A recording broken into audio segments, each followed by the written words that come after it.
First of all, you guys are killing me with the pastries. Everyone looks so good, and Queenie-Mons are my absolute favorite. So I'm very, very jealous of you both right now. But you are a Patriots fan. No. Pastries. Oh, pastries! I thought he segued. Wait. I was waiting for that. Got it. That's the best joke of the week that just happened. That's just where my head's at. No problem. Yeah, we'll send you some. Danny's really good at this stuff. We're going to get your information and send you cases of guys, hold on to your question. You promise? Yes. He won't forget. You got to hear this story because you just gave me with the pastry and Patriots. Go. I will never forget. One day I get a very, very angry call. This was a long time ago when everybody got their restaurant recommendations from the Red Zagat survey. Yes, I remember. And this guy calls me on the phone. He says, "I am so angry, I can't even tell you." And I said, "What happened?" He said, "I traveled 2 hours to get to Gramercy Tavern because in the back of the book, in the back of the Zagat survey, there's a category that says game in season, and you're in it. And I got there and there was no TV. I wanted to watch the Bears." That's amazing. Right. You're like, you didn't want some pheasant? No, I mean... Wasn't that, huh? Love it. That's pretty fucking awesome. The Bears and Jets play this year in Chicago. Early prediction, 19 Jets, 13 Bears. Just document it. Without free agency completed and preseason, I'm feeling confident. All right, back to the question. Sorry, go ahead. Totally. So this is actually a great piggyback off of the previous question about social media. I've worked at a lot of places that do experience-focused dining, tasting menus, Michelin restaurants. What is the best way to leverage either social media or voice or the internet for that style of restaurant? Like the restaurant that's already killing it with their steak, but they could really take it to the next level with some marketing sizzle. And more importantly, who should be doing the posting? I know a lot of restaurants don't have quote-unquote social media managers. Yeah, I'll jump in here. So you are of the mindset that you've worked at or currently work in organizations that are delivering on the quality, and I understand the framework of the restaurant, but haven't accelerated its growth because it's either not getting the proper respect in the marketplace, PR or natural word of mouth, and you're looking for an angle in marketing to bring a little bit more awareness because you believe once you can bring those people in, the acceleration will happen as long as people can taste that steak. Is that correct? Yeah, exactly. And, making sure that the Tuesday reservations are just as booked as the Friday, Saturday reservations. What town are you in? Because that's a variable. So I'm in Seattle right now, but my previous job was in Europe and Norway, and I actually, I created the Snapchat account for that restaurant. And I was a super big push on social media, but it was hard to convince those people because it's well, who does the posting? How do you word that? What's might help. What's really fascinating is I don't think people know this, but Norway is Snapchat's most interesting market globally. It is their deepest penetration of any market. Is that why you did Snapchat? Because it was just very obvious to you? The 35 to 50-year-old crowd on Snapchat in Norway is actually very high. Is that what you saw as well? Well, kind of. This was back when you were very bullish on Snapchat. So you were like, Gary says do it, so I'll do it. Do you remember the time you collared me on Snapchat down at South by Southwest? That was the best. So look, listen, it's this, I think what you're talking about is an institution that looks down on modern communication, right? Your issue was it's this new thing, and what really happened in your scenario that you're painting is that there's a level of disrespect of the quality of that attention, because I promise you, if the owners of any establishment thought of it the way I thought of it, they wouldn't get hung up on who's posting. If you actually think it's going to impact your business, if that's what your objective is, well then all of a sudden you're going to allocate the resources. Let me tell you one thing about restaurants and any other business. Follow the money.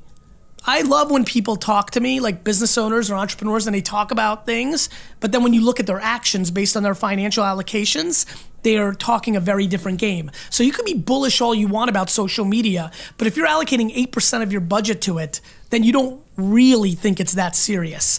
You want to not look stupid in society when it's finally been accepted, but you don't believe that it's driving your business.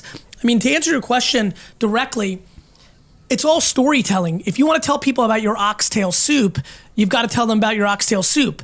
40 years ago, that was whatever book or one or two critics in the neighborhood. Then it was the Times. Then it was Michelin. Then it was Zagat. Then it was Google. Now it's social. Tomorrow it will be Alexa. Hey Alexa, what's the best? Hey Alexa, what's the best oxtail soup? Stick with me here right now. Sorry, I don't know that. Good. Hey Alexa, what's the best spaghetti in New York City? I don't know, but I'm always learning. So what's interesting is you see those two examples. What excites me is I'm going to make a video in 24 months that I'm going to ask those same two questions, and it's going to answer, and it's going to answer it really interestingly and really well, or subjective, or we'll see. But the fact that we're here now, hey Alexa, what's the best restaurant in New York City? Here are a few top-rated restaurants in New York City. Right? So this is going off of Yelp, right? And it's super arbitrary. What's going to happen now is that Hey Alexa, you need to eat out more often. So what I would say is whatever is the technology of the time, what's exciting for me is, you know, I look through things through other people's eyes. I can see from the corner of my eye Danny now taking his fourth look at the Alexa. He's a competitive ninja, that sweet assassin for me. So he now already is he's smart. He understands he understands human behavior, which is why he's been so remarkable at his craft, which is why technology, though not where he spends all his time, though maybe even he may sit on the sidelines on something like a podcast or Twitter, when described properly at a higher level, he will always understand it, which is why I'm always enjoying getting to interact with him about it, because I know he'll understand. I know that he just understood when he looked at that. He knows exactly what Google meant to open table. He understands what I just did with Alexa really fucking matters. It really does. And so now what happens is, who has the leverage, right? In this scenario, Amazon has the leverage, right? It's not that Danny's firm wants to spend all this marketing money to be a paid endorsement. He wants to win on his own merit. He's got the benefit of a long, extremely well executed branding play that has happened, but he's never gonna rest on that laurel. For 99% of the restaurateurs, they don't wanna be at the mercy of Alexa. That's just a Zagat 20 years later. That's just the New York Times 20 years later, 30 years later. So, Alexa, stop. So my friend, here's what I would say.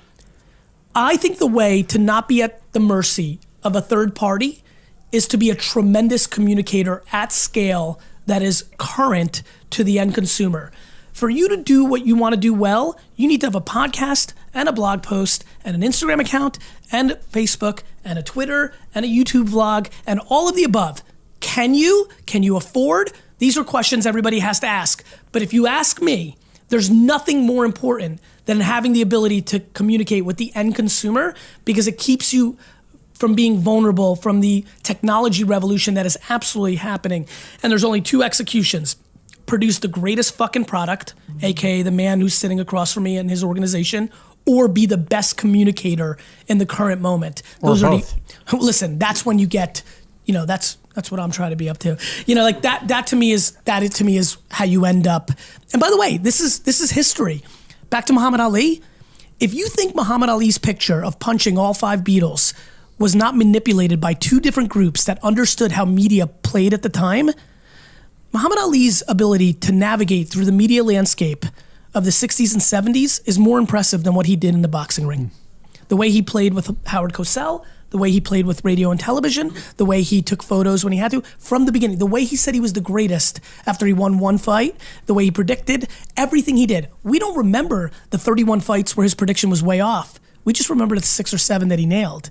And so these are very important times, because the communication landscape is changing the most since it has, from the transition of radio to television, and the opportunity for all of us, including restaurants, has never been greater. I want to just add one thing Please. to what you just said, which is that when you showed me Snapchat, Yes. it just didn't register. My kids use it, you Yes. use it, and I Yes. said, you better listen. I said that to myself. Yes. And I said, I can't speak in that accent. And Yes. then I got a great gift from somebody, which is this, that even if you accept the power of social media and telling your own stories and using it to listen and to have dialogues with people, which is great, not all of us are going to speak as beautifully in every single 100% language that there is out 100%. there. And I've come to the conclusion that I'm really comfortable with Twitter and Instagram. Yep. And that may be enough for me, as long as I surround myself with others who are, As long as you don't who are get caught. expert. The only thing I would say, Dan, and you're exactly right, as long as you don't get caught only speaking Yiddish. well, That's the point, right? What I've seen is people get very comfortable in their language. to not recognize that that language is becoming obsolete and or has diminished. Which of the two of my native social languages are about to be obsolete? I think both are fine, you know, but to me, Instagram is just like cost of entry in today's moment, especially in your industry. Twitter's incredibly great for you and me because we really love to counterpunch. Like, I love complaints.